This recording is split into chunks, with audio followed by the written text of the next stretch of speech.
Hi everyone, it's Wednesday, time for Wisdom Wednesday. Hope you're doing well. Today I thought we would shift gears a little bit and talk about our neuromodulators here on our Park Cities aesthetics side. We've had some patients come in and ask about the aspect of recognizing that it's not lasting quite as long as we've seen it in the past, and are there things that we can do? We've seen that generally, on average, Botox or Dysport will last anywhere from 3 to 4 months generally.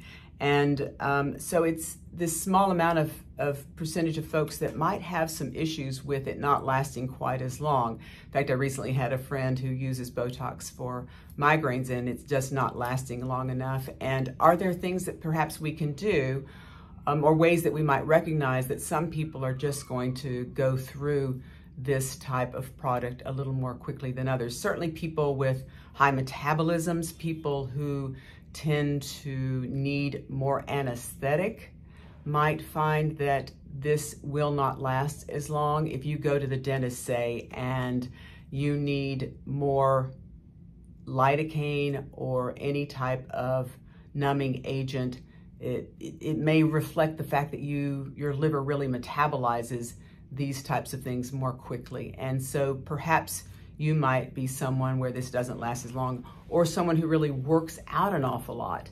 It's possible that if you are in the gym 5, 6, 7 days a week and you are really working out because of increased blood flow, it's possible that your Botox won't last as long either.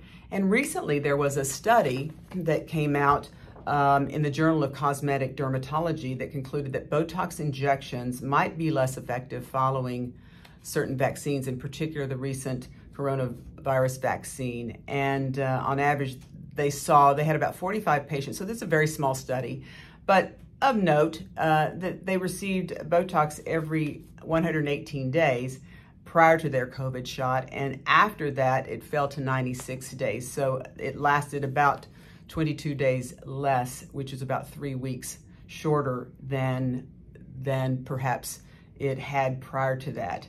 Although more research is certainly necessary, it's certainly interesting, and we're hopeful that this will come back and people will find that it's lasting longer over time. But it's possible that perhaps the immune system or flow might have been challenged or just different in these folks, and it just isn't lasting as long. And sometimes if it doesn't last as long, changing to, say, from Botox to Dysport or Dysport to Botox might be helpful as well.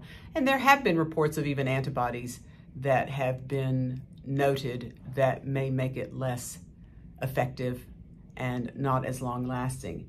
But there's also something that has come up that might be of benefit. Many people are showing that if you take zinc in and around the time of getting the Botox, many providers are recommending 50 milligrams of zinc 4 days prior to your Botox or Dysport and the day of.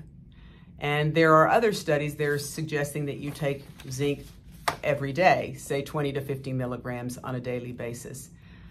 We also have a product that Revision makes called Revox Line Relaxer, and it also works from the outside. Where Botox is a muscle relaxer, this also relaxes the dermis and the skin and can be quite powerful. This particular product is just a topical product that can be used with these neuromodulators and muscle relaxers so that you can improve not only just the relaxation of the muscle, but also the skin on top of it.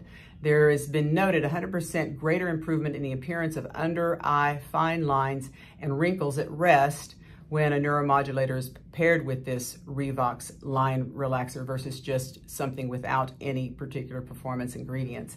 93% of subjects showed improvement in the appearance of crow's feet. 90% showed improvement in skin texture around the periorbital area, all around the eyes. And just as a standalone, you can use this particular product as well, which can be relaxing, but generally should be paired with the neuromodulator of your choice, whether it's Botox or Dysport or any of the other Me Too type neuromodulator medications out there that are being used currently. So hopefully that can be of some benefit to you. It certainly is remarkable that just taking something like just zinc, and you know, a lot of us just tend to be zinc deficient anyway. I find personally that zinc can make me a little queasy, so I like to make sure that I have food in my stomach, or I just don't take it on an empty stomach. But otherwise can be very beneficial and can have many other beneficial properties, just getting enough zinc into our system as well. It's a cofactor in many different cellular mechanisms and pathways that we use. So hopefully this has been an interesting sideline for you and a little pearl that might be of benefit for those of you that happen to use these types of products. And if there's any other questions, please feel free to give us a call. Hope you all have a great week, and we will talk again next week.